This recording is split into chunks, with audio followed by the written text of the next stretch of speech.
It's time for the SP and Bushy Show. Here's your hosts, SP and Bushy.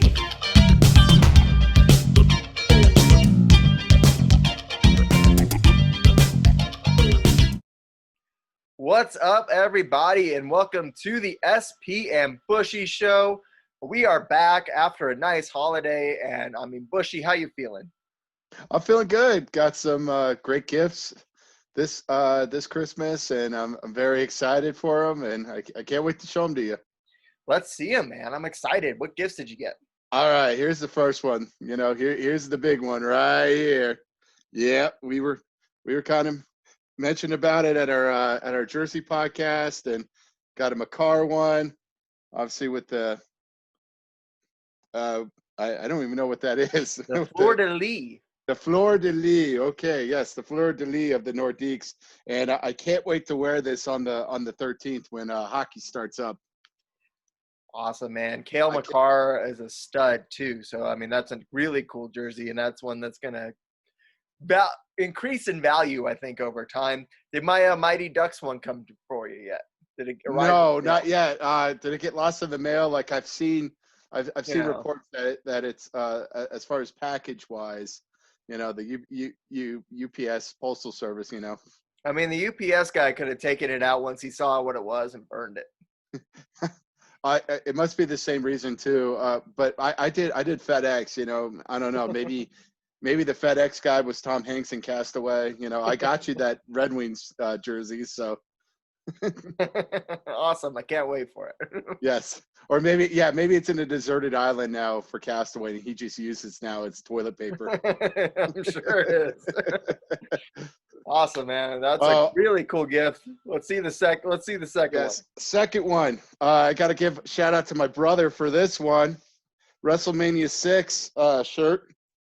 Wow. With we have Ultimate Warrior, Randy Savage, the Hart Foundation, Bret Hart, Jim the Anvil Neidhart. We have Brutus the Barber, Jake the Snake Roberts, Roddy Piper, and your favorite, the Big Boss Man.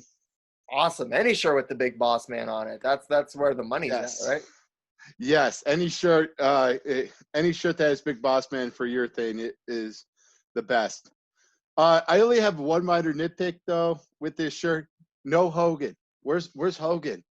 It's WrestleMania 6. You had the title versus title. Between him and the Ultimate Warrior. Where's Hogan? I want Hogan on this shirt as well.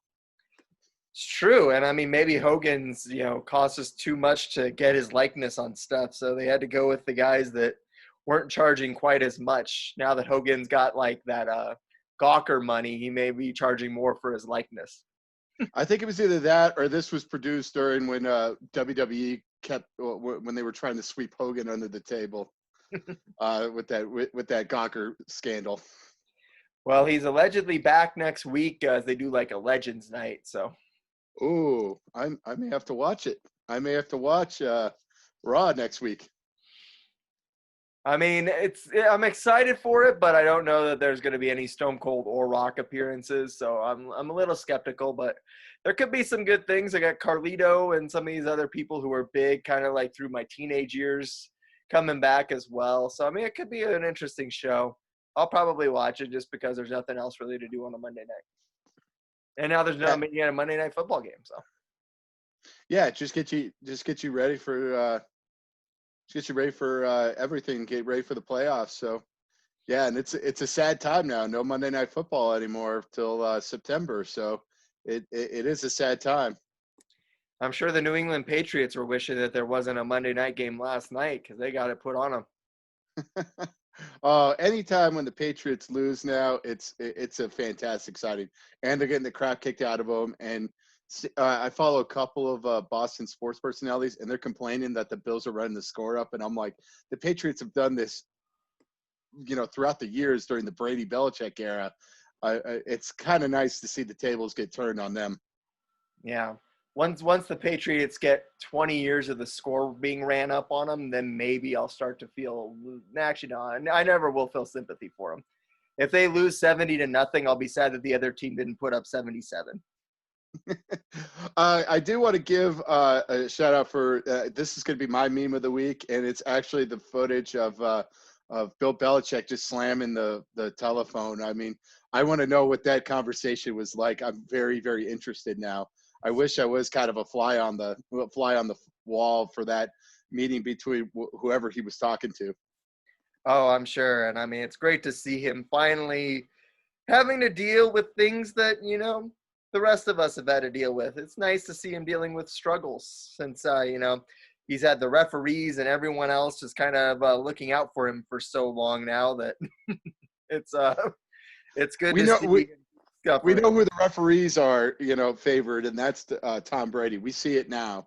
Oh, You yeah, know? absolutely. Yeah. We see it now. It wasn't Belichick. It was Brady. We see that. I mean, this is insane. I mean, it's just insane, but I mean, it's good to see kind of the struggles of the Patriots.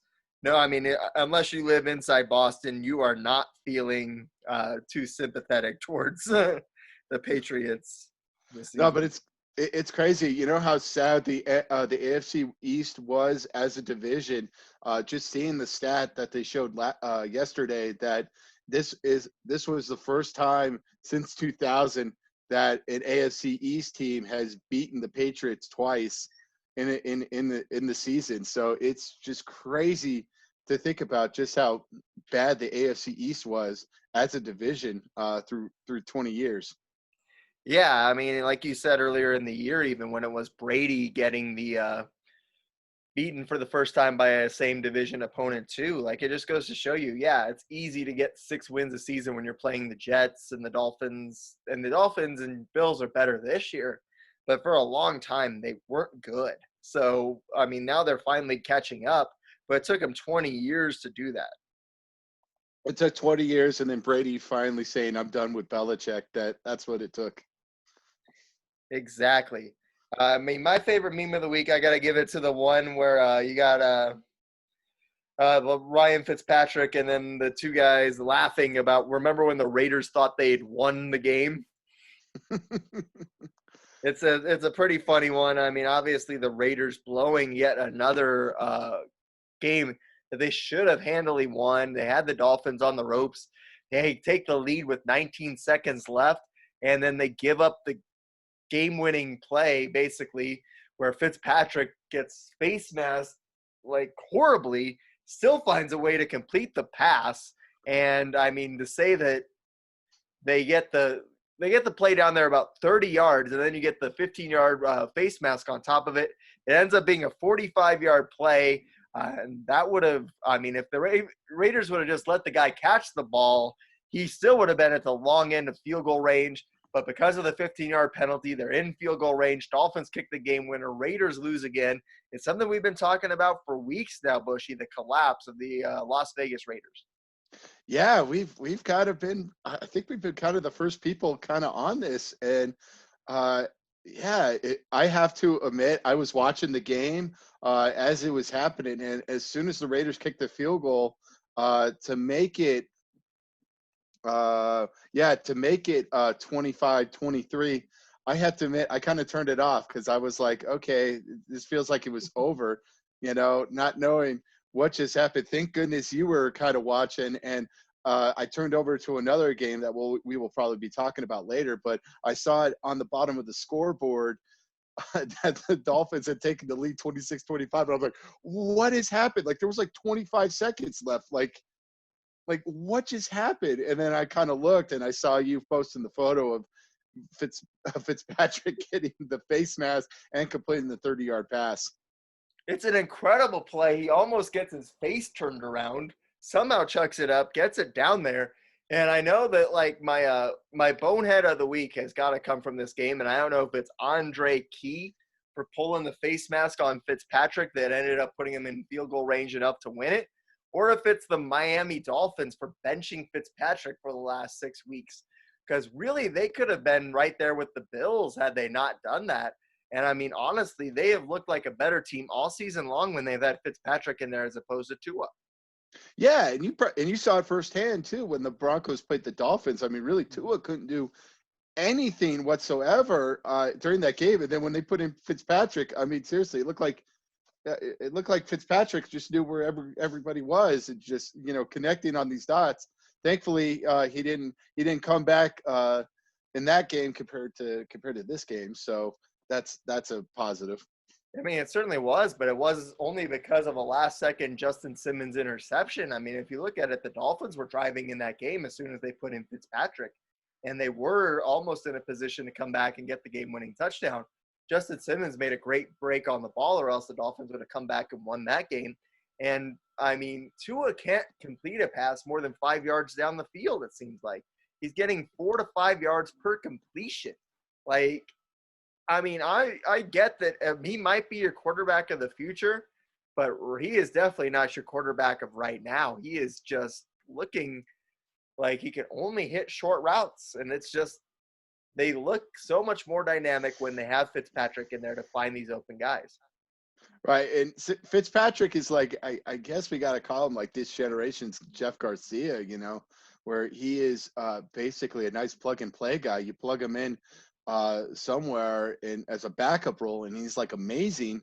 And compared to compared to him just starting, sometimes he starts, he looks amazing, and then some starts he looks like just a very average quarterback. So it's very, very interesting what the Dolphins are going to take in this route. We heard that Tua could be is the starter as of right now. So, but that could change if he has another down week. Maybe they start Fitzpatrick in their wild card game.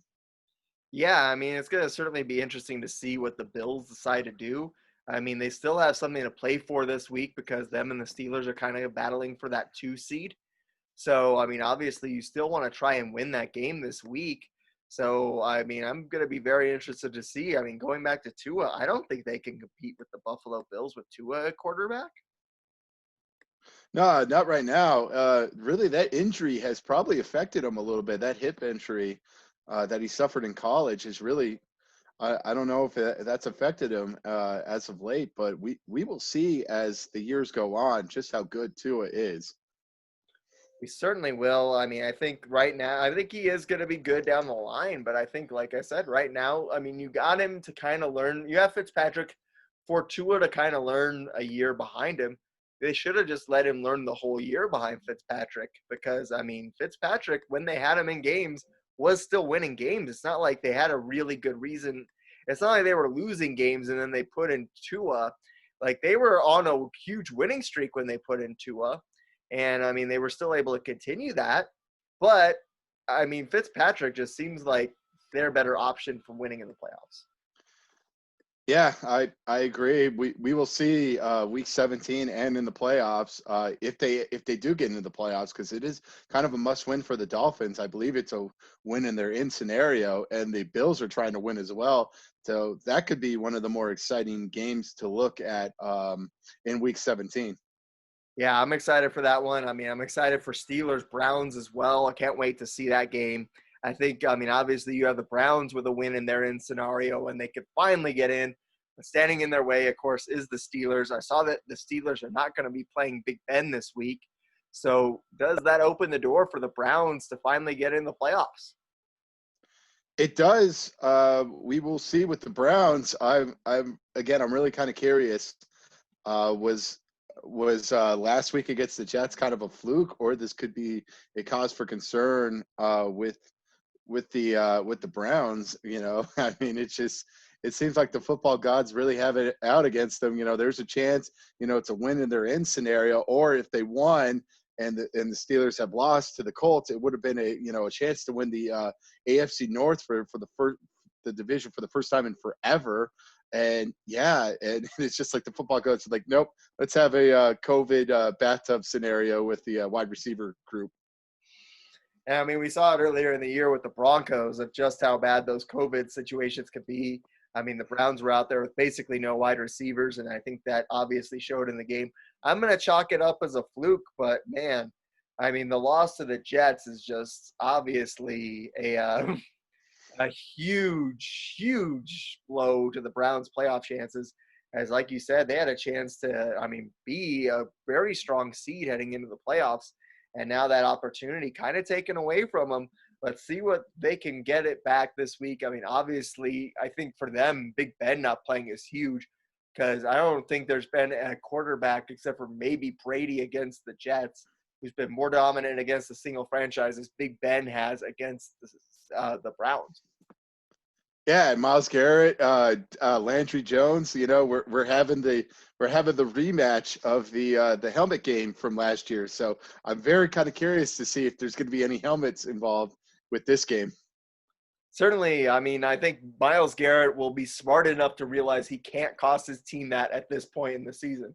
But isn't that just the most Cleveland Browns thing ever to do when you have your playoff chances? I think if they'd have won, they'd have clinched. And I don't think they wouldn't have clinched, but it definitely would have been a. You know what? I think they would have clinched. Right. Just looking at the standings right now, and with the Colts. But I don't know. I don't think they would have clinched if they won, but it would have been basically a easier scenario for them if they happened to did win. But now they're just relying on a win in their end scenario. yeah, I mean, I think they would have been because if they reached 11 wins now, they would still get in. So I think if they'd have reached 11 wins last week, they would have still gotten it. Nevertheless, I mean, isn't that the most Browns thing to do? Lose to the hapless Jets with all the marbles or like all the chips in the table, all the reason in the world to win this game. Isn't that the most Browns thing to do to blow this opportunity at the postseason? Yeah, it would be the most Brown season. Yeah, and it's just another line of misery for them because it looked like they were having a very strong season and they were coming in strong going into the playoffs. And then, really, I think the wheels have kind of come out under them as well. Exactly. And I mean, now that the Jaguars have essentially clinched the number one pick, do they try to beat the Colts and get both of their wins for the season against the Indianapolis Colts? Yeah, we will see. Yeah, now that they've clinched, they really don't have no necessary reason to tank. We will see. I think maybe the Colts. Yeah, the Colts are definitely going to be in this win now scenario as well. So they're probably going to be. They're on the outside. They're actually the team that's the outside looking in, really looking at it right now. So if all three teams win, they're somehow going to be, I believe, the odd team out. So it's interesting. Yeah. So they got to win as well and hope for one of the teams to lose, except for the Browns. Exactly. No one wants the Browns to lose. Nevertheless, I mean, you have the Ravens looking strong. You have the four teams basically at 10-5. Only three of them are going to get in the playoffs. You have the Dolphins, the Ravens, the Browns, and the Colts all at 10-5. And Tennessee's at 10-5 too. And I mean, they're not clinched yet either. But they're a team I don't see having much problem with the Houston Texans. And I think they will win. And I think they will secure that number one or that division championship. But again, they could maybe find themselves on the outside too. Yeah, we could see it as well. They're on the outside. Yeah, this is a interesting AFC playoff picture because we know who the teams are. We know who the teams are. We just don't know the placing yet, really, other than probably the three top teams. We just don't know 4 through 7. Yeah, and I mean, once again, I mean, there's 4 through 7, and there's basically 8 teams right now fighting for. There's basically 4 teams or 5 teams right now fighting for 4 spots.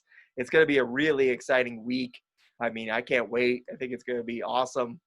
I mean, and then you also have Broncos Raiders, which there's always a good rivalry, even with both teams kind of struggling right now. Woo!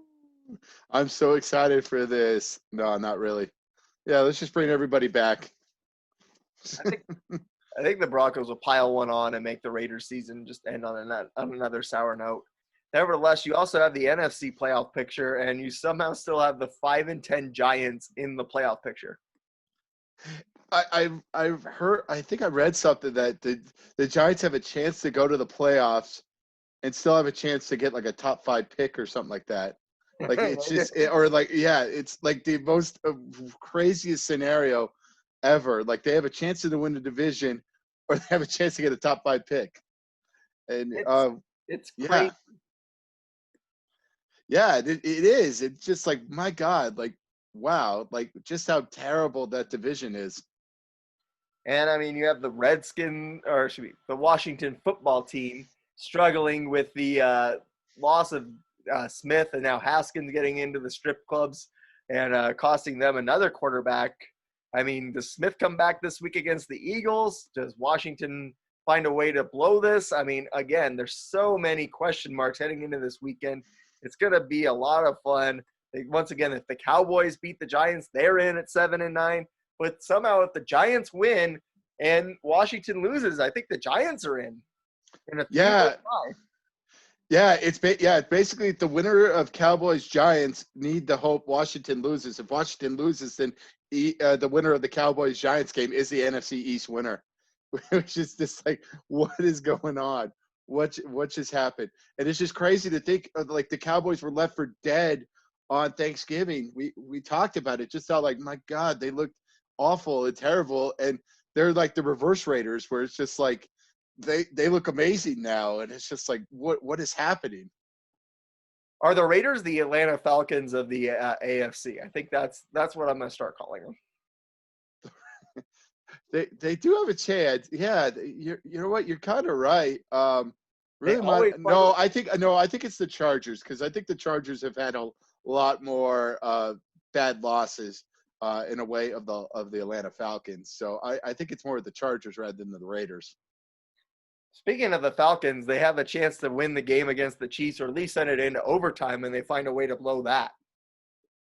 Yeah, well, they had a chance to win it, but the guy bringing it down decided, the ball is made of grease or something like that, and slips out of his hands with the DB. It's a chance to, basically intercept Mahomes and kind of force him like this what the F happened game with the Chiefs and all that. And then, yeah, they had a chance. They drove down. They were driving down great, and then it just seemed like the Falcons were like, I know, they kept pressuring Matt Ryan, and it's like, we don't know what to do. It was really, really an insane last like 30 seconds for the Falcons. And then on top of that, they missed the field goal. Yeah, I mean, the Falcons are just this team that always finds a way to snatch defeat away from the jaws of victory. Yeah, it really is a sad franchise. And this is, yeah, you just think it's just, man, they were so close to win the Super Bowl 4 years ago, and now I know, yeah, now it's a hapless franchise looking for a new coach at the end of the year. I think they might stick with Raheem Morris, because, I mean, he's at least had them in every single football game. They've been in it. They've had a chance to win all of these games, and they don't do it. I know, it's weird. It's just they've looked great at times, too, against the Broncos and the Raiders. They've absolutely dominated the games, and then they looked great against the Chiefs as well, and they hung in with the Chiefs. they almost beat the Buccaneers? Chiefs. Yeah, and they had a lead on the Buccaneers as well, and then they figured out, oh, crap, we're playing Tom Brady. Speaking of the Buccaneers, man, isn't that just like the most Tom Brady thing ever? Like, he just has like the best luck, because he'll get to the playoffs with the Buccaneers as the 5th seed, and then gets to take on the NFC East champion in the first round. That's like basically giving him a second first round bye in the NFC. Right, and then if everything goes according to plan, they could be playing the Packers, but it would be different. It would be away at Lambeau rather than at where the Buccaneers play. So it could set up for it, but it also could set up for one of these weird first round matchups where it's just you think that the Buccaneers are going to win, but then they kind of lose against an NFC East opponent, which that would be really a cherry on top of probably this whole Patriots Brady Belichick dynamic, is have them lose into a terrible NFC East team. Wouldn't it just be exciting if it's the Giants? Because the Giants have always found a way to screw it up for Brady. It would be an amazing time. Just another stick in the fork of Giants fans. And like, we know Brady, we know how to beat Brady. That would be a funny graphic. Brady in all-time playoff games against the Giants, 0-3. That would be the most amazing stat of all time. It'd be like, how could he be the GOAT if that happens? If he loses to one team, if he's winless against one team. Right. I would love to see it. I mean, it's just, there's so many interesting scenarios right now. I mean, and we got to go back to the Chiefs. I mean, the Chiefs are going to be the number one seed in the AFC right now. And maybe this bye week will help them get sorted out, but they don't look that great right now. No, they really haven't looked good in probably in like 3 weeks. I mean, really, I mean, they barely beat the Broncos, and yeah, it's like then they barely beat the Falcons. Like they've really let inferior teams kind of stay with them. They found a way to win, but usually, and a lot of it's a lot of luck too. Like that luck, obviously with Koo missing the field goal and all that, and the DB dropping basically an interception that probably could have been a huge momentum swing in that game. I mean, they've had a lot of luck on their side, but that tends to change on a dime. And this definitely has a feeling of the remember that Packers team in 2011, they actually went 15-1 and they looked amazing. They looked fresh, and they lost to basically an inferior Giants team with Eli Manning as quarterback. So this has a chance to be a 2011 Packers scenario. It certainly does. I mean, I was looking at it just now, and I mean, they had their last 7 games all decided by one possession or less. And I mean, they've won them all, but I mean, at some point, that luck's got to run out, you would think. And I mean, the Bills are looking so good right now. It's tough to kind of predict against the Bills right now. Right. The Bills are going to be an interesting team going into these playoffs. I'm really kind of curious how they're going to be. It's true. They might be like the team in hockey that just gets there this year, looks good, but eventually can't get it done because it's their first time getting playoff experience. And next year, but they've had playoff experience. Like that's the thing. It's not like this is their first time. Yeah, and they find a way. I mean, really, I mean, the schedule has kind of helped out as well. I mean, they played the 49ers. They played the Broncos. They played the Patriots, which is, we're looking back at it now, not a very, very strong game. So really, I guess their best win has probably been against the Steelers. But yeah, the past month they really haven't been playing a lot of superior teams. Right, but I mean, the Chiefs played that same Broncos team in a one-possession game.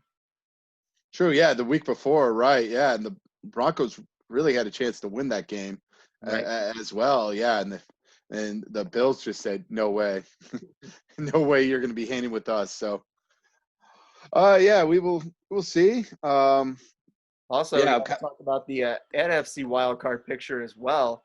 You got the Rams, the Cardinals, and the Bears kind of fighting for those last couple of spots over there. Yeah, and the Rams and Cardinals play against each other this week, so this is going to be an interesting matchup as well.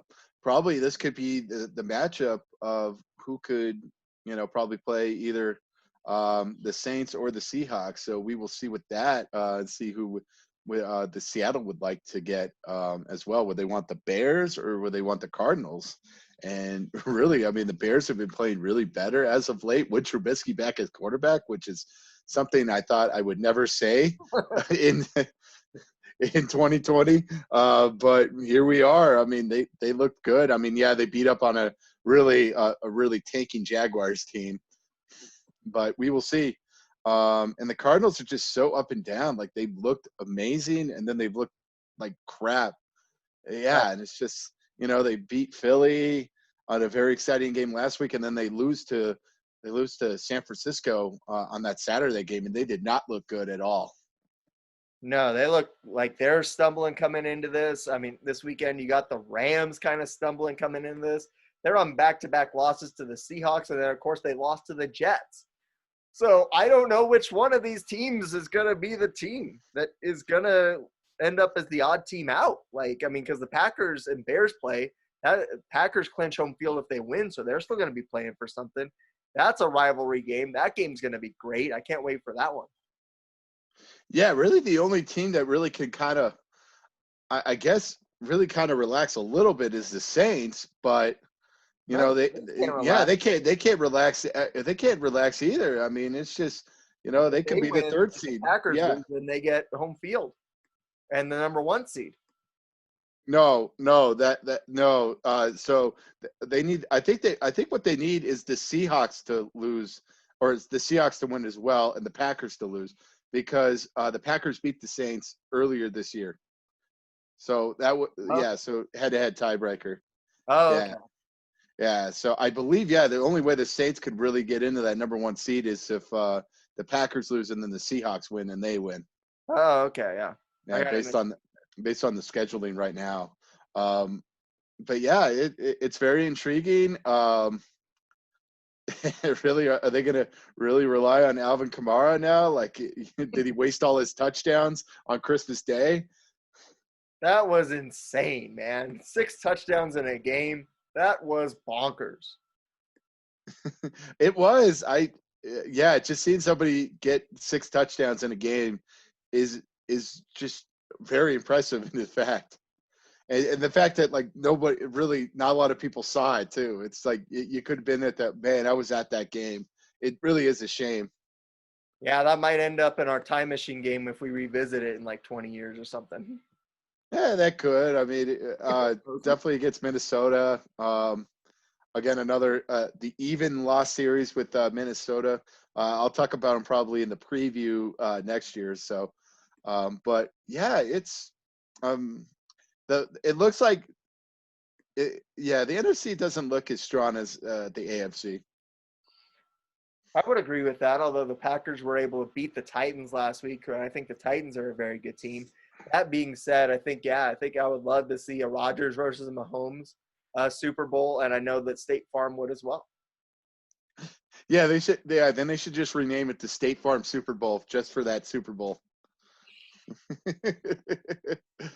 Well, that's what we need, right? More sponsorship. Let's name it the State Farm Super Bowl. Let's do If it. that happens. Jake from State Farm is going to do the coin toss too. I'm sure he will, and he might perform at halftime. Why not? It's better than better than the Thanksgiving stuff. So you know what? I want that. Absolutely, bring it on, man. I mean, obviously, fun week in the NFL. Fun week coming. Oh, can we talk about the Jets a little more? Let's talk about the Jets. Oh my God, man! Like, how can you be a fan of this team anymore? Like, really, you were in the driver's seat. You were ready, go 0-16 and win, and basically get Trevor Lawrence. And now you've had this, and now you've won these 2 meaningless games that mean absolutely nothing. And now you've secured the number 2 pick. Short so answer. You get the scrap heap. You get the scrap heap now. Hey, maybe Zach Wilson will turn out to be a stud. He could, but he could be probably those lines of Justin Fields. But we've seen the track record now of these Ohio State quarterbacks under this Urban Meyer system, and they have not produced at all in the NFL level. No, definitely not. And I mean, you look at it. I mean, you could almost say the same thing for Alabama, though, too. I mean, there's all these schools that have this reputation of being good college teams. But, I mean, you see them come to the pros, and some of these guys, even when USC was like the team, it's the system that makes them good. And we saw that with USC back in the day. We see it now with Ohio State. Alabama, when was the last time they produced a stud? As far as quarterback, right? Right.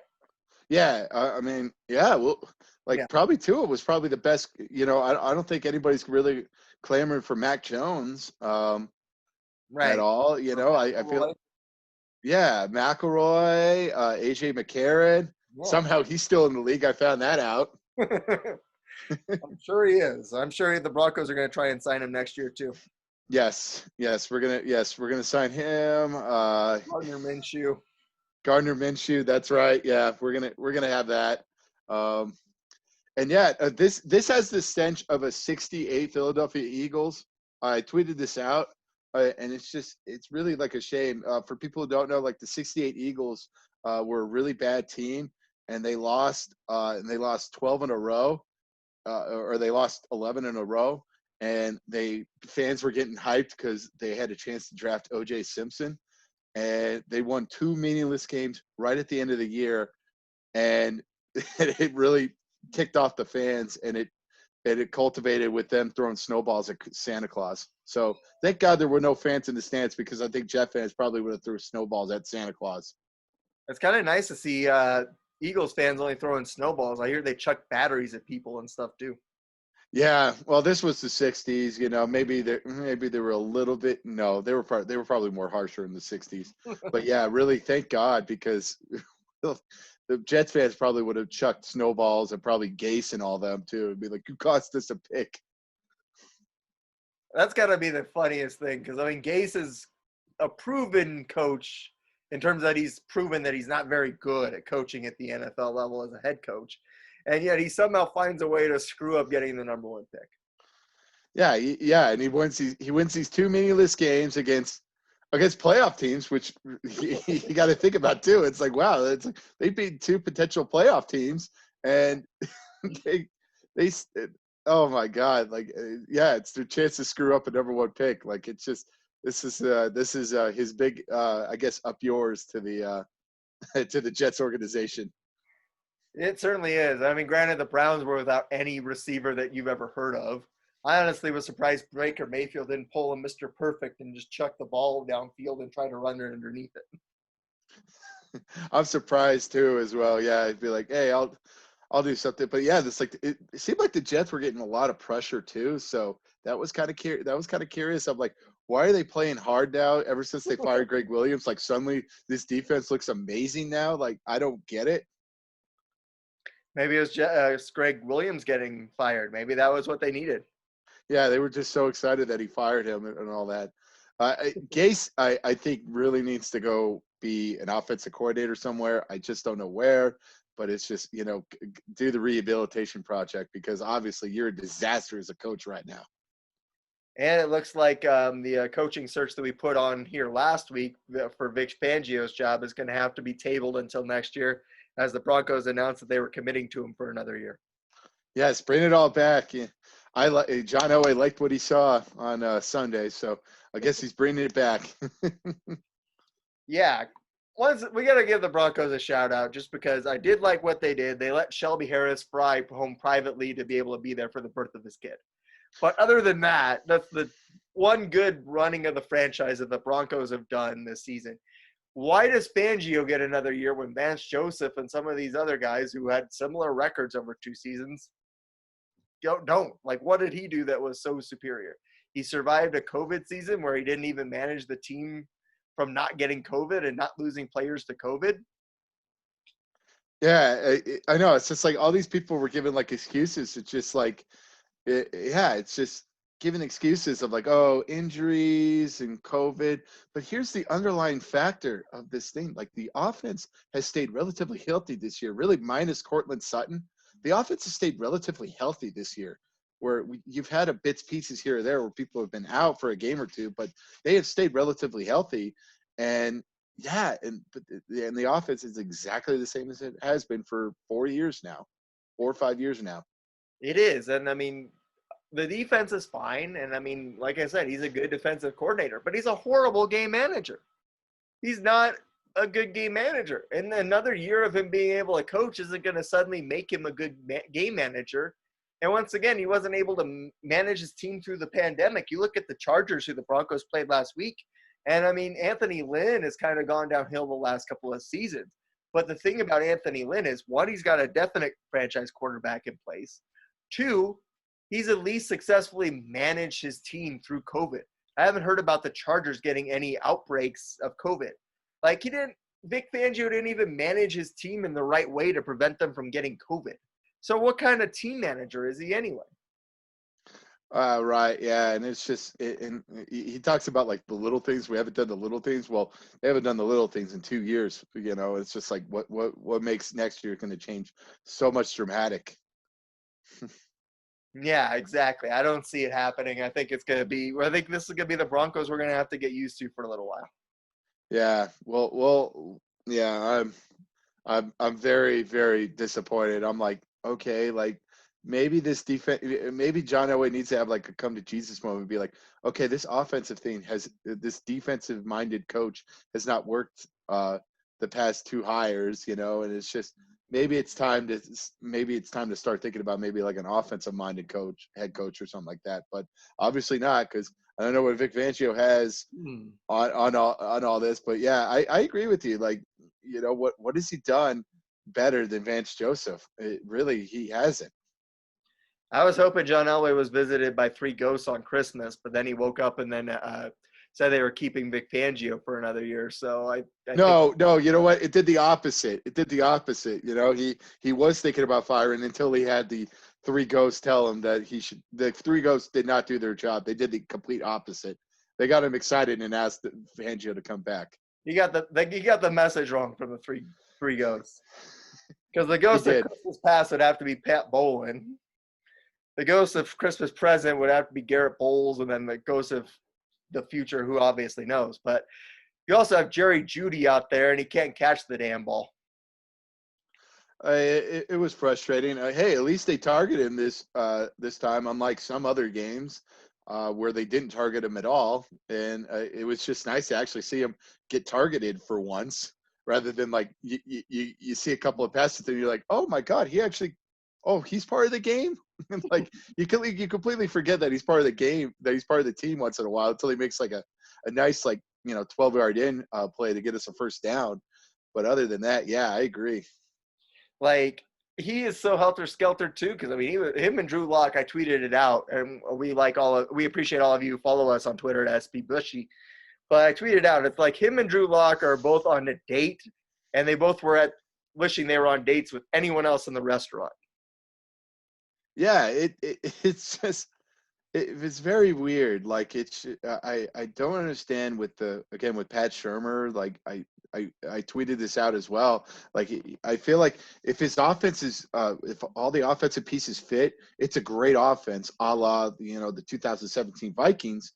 But if none of the pieces fit, or like a couple of pieces fit, but then nothing else fits, really it looks like what it looks like now with the Broncos. Like it just looks like it's raw, sputterless offense where once in a while they look good, and then most of the time they look like crap, and they're like, why? Right.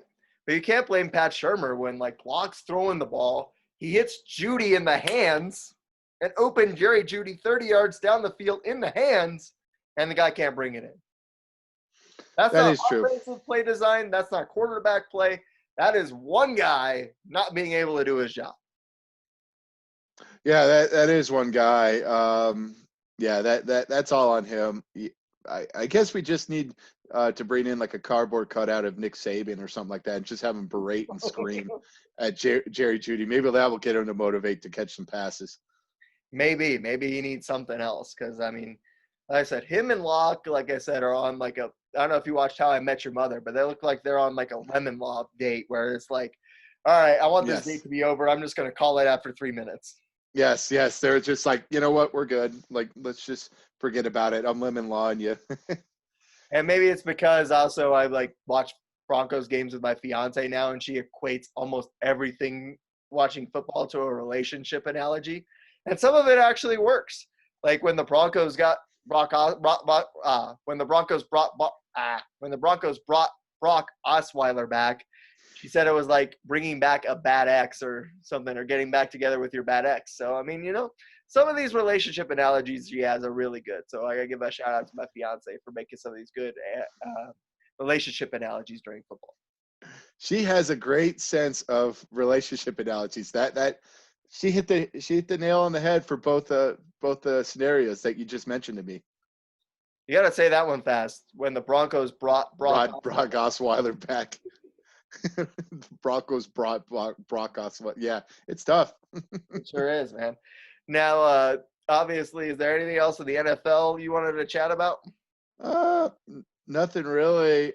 Very excited. Hopefully this time next week we're going to be talking about the playoffs. So we'll just have to wait and see. Absolutely. I mean, obviously. Oh, also, you know what NBC should have done? I tweeted this out on Sunday. For the NFC East game, for the NFC East championship, they should have simulcast both games. Like one game's on NBC and then the other game's on NBCSN, and you just simulcast it and see what happens. Like I'm kind of curious about that. I would have loved to have seen that. Yeah, I mean, absolutely. I think that would be very interesting to see. Because I would have loved to see, Washington and Philadelphia going at it on NBC Sports Network, and then had the Cowboys against the Giants going at it on NBC, because that really probably is the more appealing game rather than Philadelphia, Washington, which I'll watch. somehow is the I'll watch whichever game Chris Collinsworth isn't calling. that would probably be the Washington Philadelphia game. I think both are exciting. I think that you get to see. I mean, Jalen Hurts might be able to do enough to cost Washington their playoff spot. Like you said, I would love to be watching them both at the same time. Right, and Philly maybe trying to revenge their week one loss where they were up 21-0, and then somehow they completely fell apart and lost that game. Exactly. I mean, it's crazy the season that we've had. It's been a lot of fun. It's kind of a microcosm of their season, if you really kind of think about it. They started up strong, and now they're really kind of faltering here at the end. It's crazy because we've thought that each one of these four teams is going to be the team that goes to the playoffs at some point. And it's true. One of the really, other than Philly, 3 out of these 4 teams have a chance to make it in Week 17. So we will have to wait and see. It's crazy. And another thing that's crazy that I didn't realize is that Frank Gore is the 3rd all-time leading rusher in NFL history.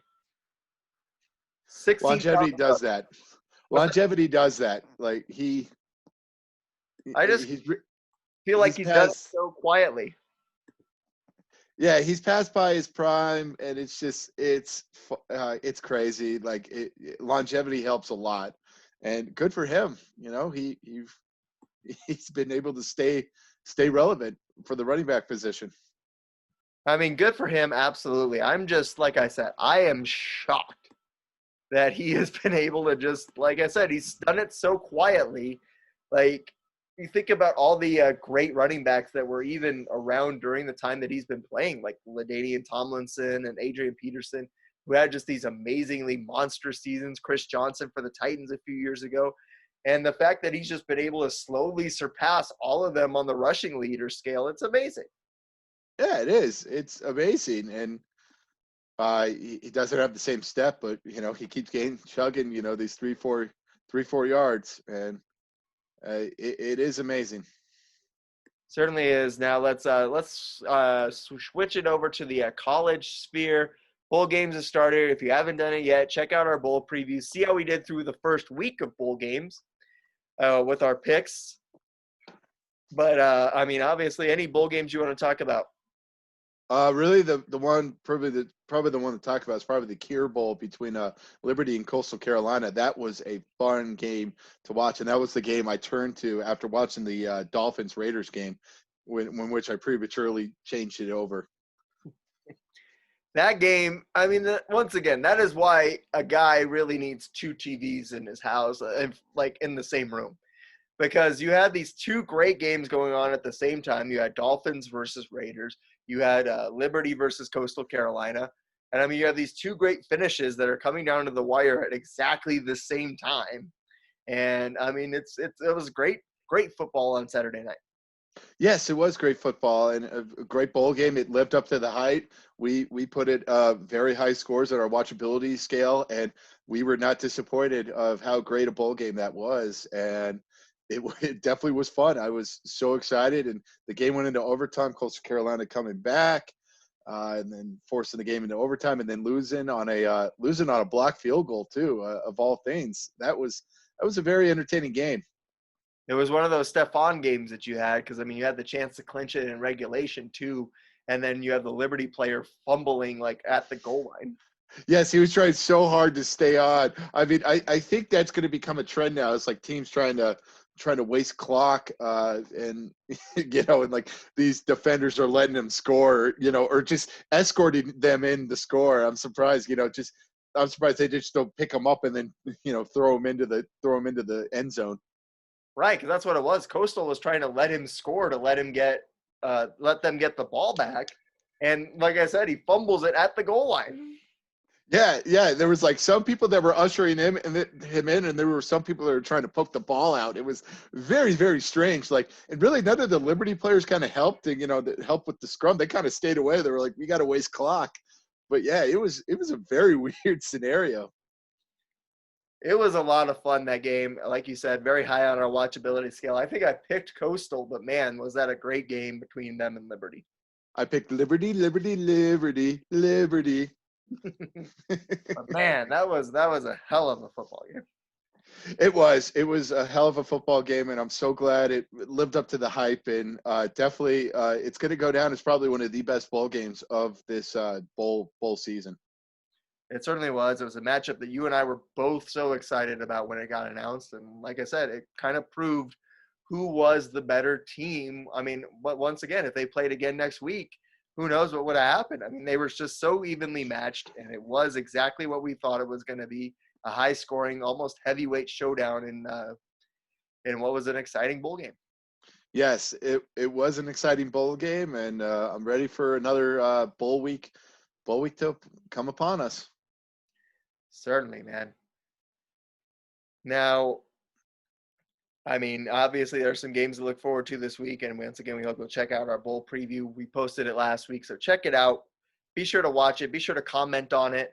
If we're doing terribly on our bowl picks, which wouldn't surprise me with how I've been picking NFL games this year too, let us know in the comments and just make fun of us. We'll read it. We'll announce it on the air. We'll have some fun with you. So be sure to comment, watch us on YouTube, and keep on watching the show because we're enjoying making it.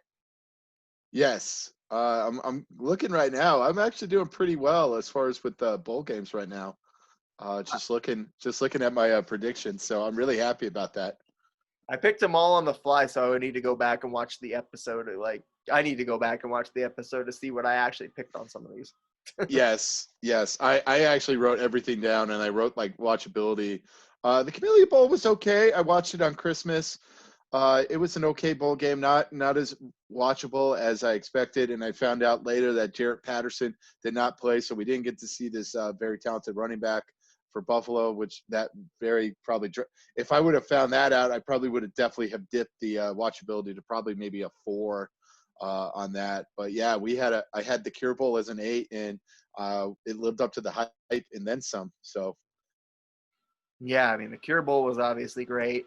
I turned in for a little bit of that Camellia Bowl as well, and, I mean, it was kind of boring, if I'm being honest. It wasn't good football because, I mean, I remember watching there was one where the Buffalo quarterback, Kyle Van Trees, they were on the goal line and they had like 4 chances to score. And like first 3 downs, he hands it off to the running back, but fakes the read option. And on any of those times, if he'd have taken the read option, he would have scored. And then finally on 4th down, he finally does the read option and scores. And so I'm like, dude, you could have done this 3 plays ago. Oh, are you sad though that Mizzou's no longer playing in a bowl game? So no Music City Bowl game to watch. I'm a little bit disappointed because that was a game I wanted to see, but I mean, I'm not going to be crying over losing out on a meaningless bowl game. Right, yeah, and I just found out too that the Arkansas game as well, the Arkansas TCU game the Texas Bowl got canceled as well. So, gosh, I know, it was a 1 on our watchability scale. So, we're really not missing much. No. I don't get to watch TCU kill a 3-7 Arkansas team. Oh shucks. Oh shucks. I am excited tonight though with the Cheez-It Bowl and the Alamo Bowl. Obviously our team. Obviously this is gonna pass as we record, but I'm very excited. I'm very excited. It should be. Hopefully both of these games are as fun as we predicted that they would be. We both had them pretty high on our watchability scale, and I mean it's gonna be some fun football. So I can't wait to see it. Hopefully, when this actually gets aired, we're looking back and saying, you know what, those guys were right. Those were 2 good games to watch. Yes, yes, I'm very excited. Me too. Now, I mean, obviously we're winding the clocks down on 2020, and once we get to 2021, I don't want to mention 2020 again. So, did you have any favorite sports moments of this 2020 year? I did have a couple. I was kind of thinking about that. I was like, man, what has kind of happened? I mean, obviously it got the sports world got thrashed by COVID, so we didn't have sports for almost 4 months. So it was very, very strange to find that to happen. But actually, one that actually happened earlier in the year, and that was February, and that was David Ayers. If people don't know that name, David Ayers was a emergency backup goaltender. Uh, and he was the Toronto Maple Leafs Zamboni driver, and he works for the Marlies organization as well. And he was a 42-year-old goalie who ends up picking up a win for the Carolina Hurricanes and beating the Toronto Maple Leafs in Toronto. So it was a very fascinating thing seeing a 42-year-old Zamboni driver actually win a game in the NHL. That one is an incredible one. That one's a very exciting thing. We talked about when Kendall Hinton came in for the Broncos. It was kind of like that emergency backup goalie situation that we've seen. And to actually see it unfold in an NHL game was something that we've never seen. And then to see the Toronto Maple Leafs Zamboni driver come in and beat the Toronto Maple Leafs, kind of crazy. So, I mean, that one's a crazy moment. I mean, you got to give some respect to the Chiefs of ending a 50-year-old Super Bowl drought, too. Congratulations to them on doing that. I mean, I know they're division rivals of the Broncos, but to see it, they can win one every 50 years, right? Right. Yeah. And are you happy that the Lakers got their 10-year drought of not winning a championship over this year too? So, Oh, oh, I felt so bad about that drought. well, Yeah, it's that definitely wasn't one of my moments. And then we got to revisit Sarah Fuller, obviously breaking a huge barrier by becoming the first woman to actually kick in a Power 5 game is so huge as well. Yeah, and looking back at it as well, especially with the sports television as well, we had The Last Dance. They kind of ESPN really kind of lucked out on that, with the fact that we were in the middle of a pandemic and no sports on, so they had basically a 10-episode arc as that happened. All right, that was one of the better sports documentaries I've ever seen. It's fantastic. I loved The Last Dance.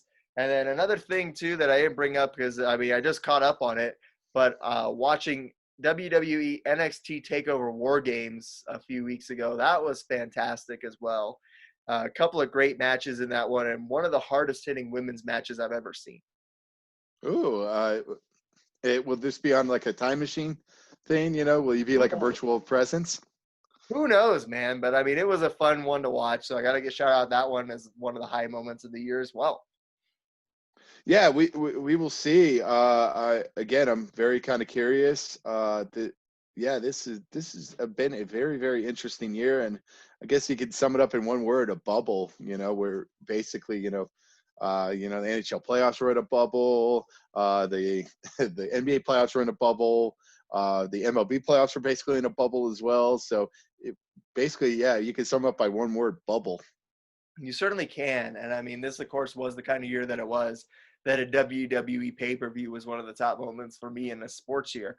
That being said, you also got to look at it. I also got to give a shout out because I really did like the Tampa Bay Lightning, a team that's been so close, it feels like, to capturing the Stanley Cup over the last few years, finally getting to hoist it again. Yes, I guess like their 5-year journey is finally ended, because they made the Cup Finals in 2015, and they really hadn't made it since. And they've had a couple of heartbreaks here or there, and then losing last year in the playoffs to the Columbus Blue Jackets and getting swept. I mean, really the lowest of low points. It turns into the highest of high points for them. And it feels like they've been, aside from the year where they did get swept by Columbus, it feels like they've been in the conference finals almost every year. And to see them finally be able to get that cup again was exciting.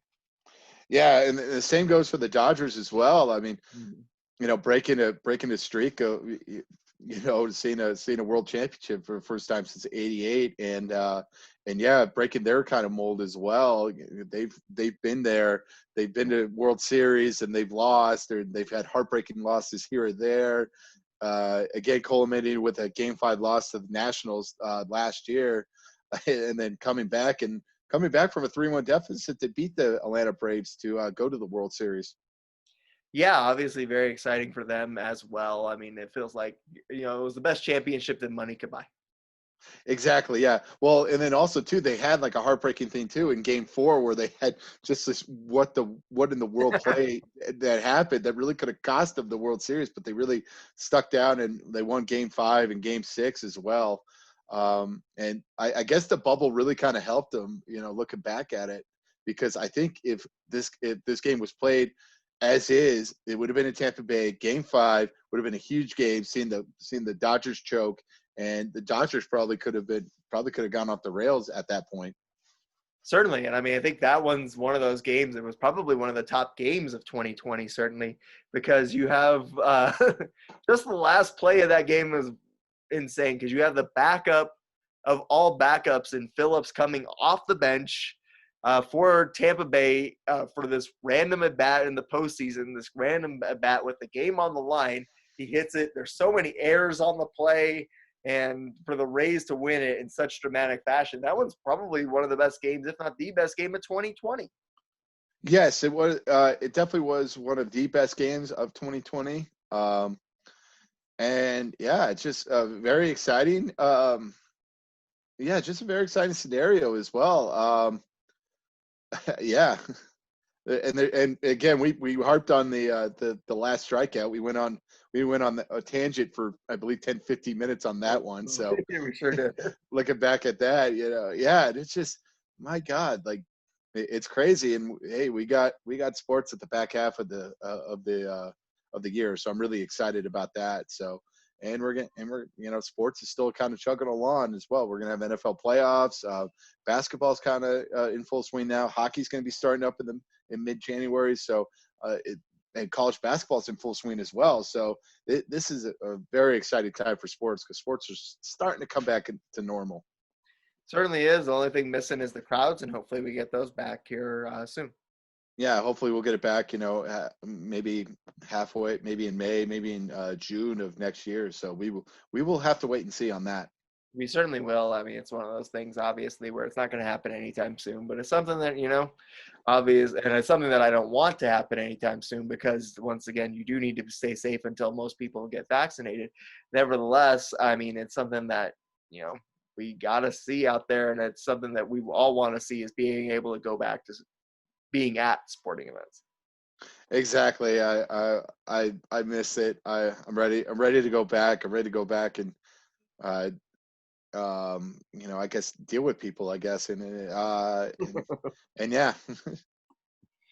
Exactly, man. Did there anything else 2020 wise that jumps out? Well, I mean, we saw a downfall of like coaches, and obviously we've seen probably the end of these Patriots dynasty probably for a few years now. And I want to know, where's all these these football writers / personality people, who were clamoring for Cam Newton to get signed and get a job, back in the NFL offseason. Where are they now? It's kind of crazy. It's just, I know, it's like, I never liked, it's like Cam Newton has really gone downhill, and we saw it this year. Certainly. I mean, we touched on it earlier in the show. Obviously, no one is sad to see the Patriots losing, except maybe some people in Boston. And I hope it's the start of a 100-year drought for the Patriots. And I mean, it's glad, that's probably the best thing to happen in 2020, is the Patriots not making the playoffs. Yes.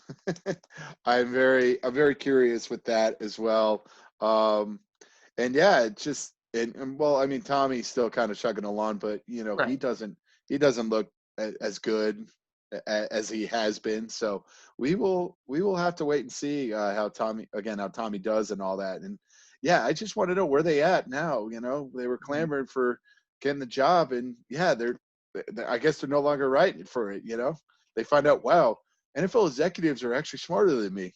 Cool. Go figure. Going a little bit off topic here, but it's just, I guess, with like the downfall as well. We've seen the downfall of the Houston Texans as well. I mean, they were a playoff team last year, had a win, and they were up big on the Chiefs, and it suddenly decided, oh, we forgot how to play football now. And we've seen it culminate too with them trading DeAndre Hopkins, and then Bill O'Brien getting fired, and then now J.J. Watt's really kind of sick and tired of this organization. Like, really, this is really the downfall of the Houston Texans for at least for a little bit. Certainly. And I mean, you got to look at it. Is Bill O'Brien the bonehead of 2020? The bonehead of 2020. He's got to be in the conversation. He's got to be. Yeah, for trading Hopkins and for David Johnson and all that. Basically, he's getting fired. There's all this Now he's media got outlash. JJ, like you said, he's got JJ Watt upset at the organization. Yeah. Oh man, holy moly. I don't know. Oh God, this is tough. It is. Oh no, I don't know. I'm trying to think as well. Obviously, that Florida player who threw the shoe, as well. That's one of my top five. That's one of my top five picks as far as bonehead, as well.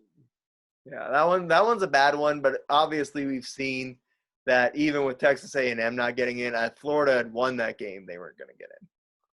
No, I think if Florida would have gotten in based on the way they were ranked, I think if Florida beat Alabama, they would have found a way to get them in.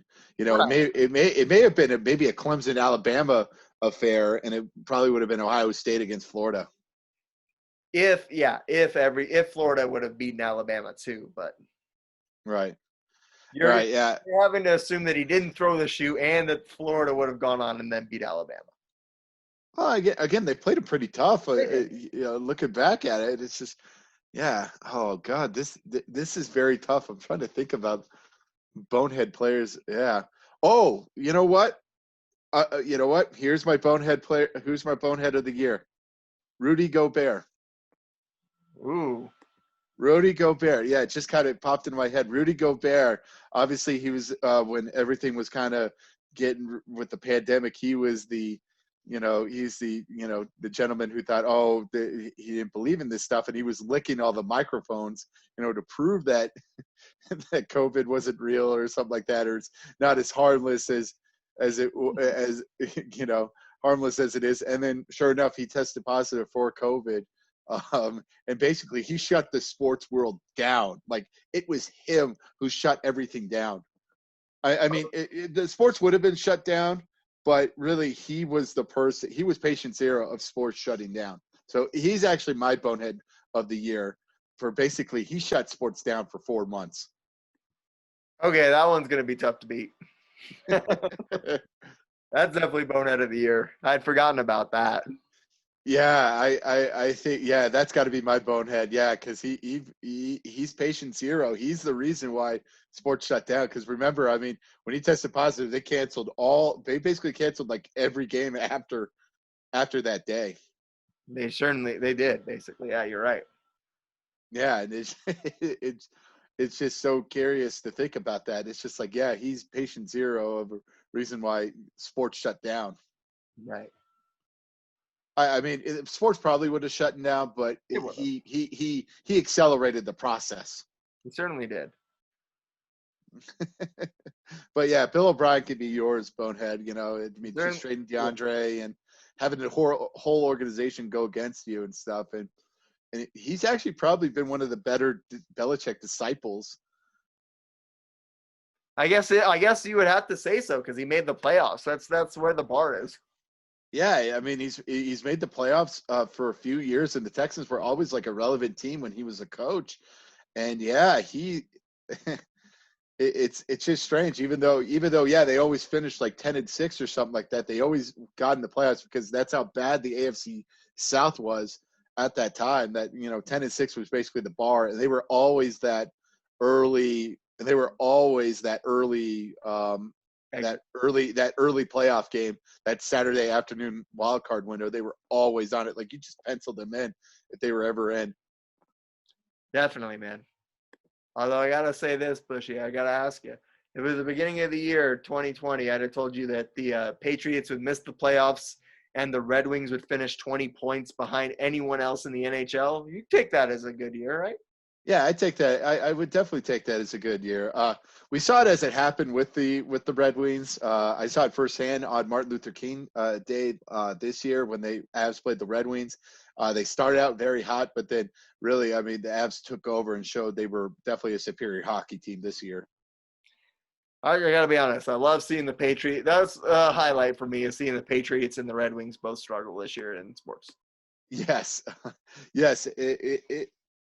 Yeah, Patriots look bad. They look kind of done for at least for now, for the first couple of years. And it's just kind of nice. It's kind of refreshing that the Patriots stink. Like, like even though when they did miss the playoff when they missed the playoffs in 08, they were what, like they were still like 10-6 or like 11-5. But yeah, it's just nice to see them stink. Like, it's just so refreshing seeing them stink for once. It is. It's For the great. first time. It's great. I love it. It's been awesome. Like I said, it's nice. It's a nice year. Patriots, Red Sox, Red Wings, all struggling. I've enjoyed it. Yeah, and and the Celtics got beaten by a lowly, a lowly. Well, I guess, they lost to a lowly. I guess a Heat team, and then the Bruins losing as well, losing. So it's just kind of nice to see in Boston sports. Really, they are the New York now of the sports world, folks. Like, I know we talk about the Jets and like their misery, but really, it's nice to see Boston sports, kind of get down a peg or two. I couldn't have said it better myself. They have replaced New York. I feel like the Red Sox have kind of replaced the Yankees almost. Because even if you look at the Yankees, they're spending money. But the Yankees also at least have some homegrown talent on their roster that they had. They brought up, obviously with Judge and, a lot of their starting pitchers, and like even Urshela was a guy who wasn't coming up in their organization, but a guy who like turned out to be good once he got there.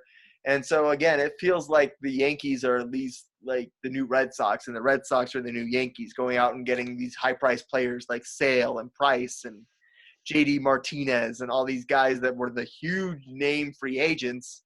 And now to see them struggling is kind of nice. And now they're crying poorness, when they had to trade Mookie Betts. It's like, give me a break. Like, give me a break. No, you're not. No one made you make that deal. No one made you. Yeah, I agree. No one made you make that deal. Like, you could have easily just kept him. No one made you trade DeAndre Hopkins to the Arizona Cardinals. You did that on your own. Exactly. This is their fault, and they're at fault for it. Right. And we see obviously the different. Mookie Betts was obviously the missing piece for that Dodgers team. Yes, it helped the Dodgers for a while. So, yeah, they brought him over the hump, and we'll see it. We'll see if it tips over next year. Maybe when they have fans in the stands, maybe the Dodgers are a little more relieved, or Dodger fans are a little more relieved at the fact that they've actually won. They might be. We'll see what happens. Because like you said, it's a 32-year drought for them.